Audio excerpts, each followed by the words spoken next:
Siyay and today ay mag-a-unbox ako ng gift kay Sia.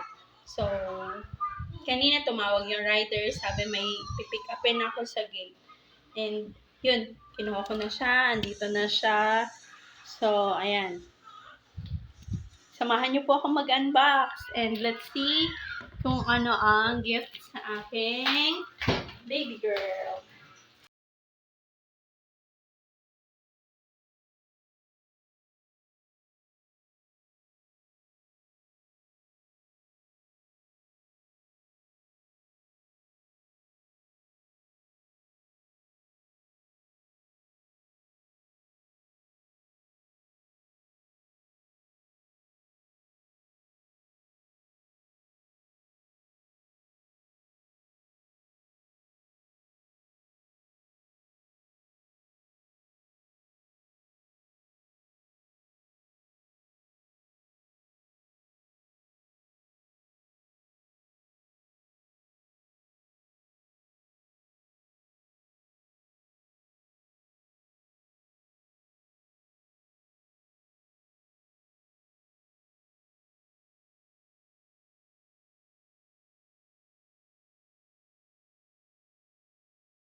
Na lang mag-attempt ito pag-uwi niya later.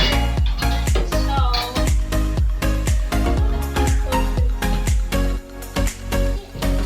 just gonna close the box. Oh, come here, Tia. What are you gonna say to ano? Come here. What are you gonna say to Tita? Come here. What are you gonna say to Tita Che and Ate Thea for your bike?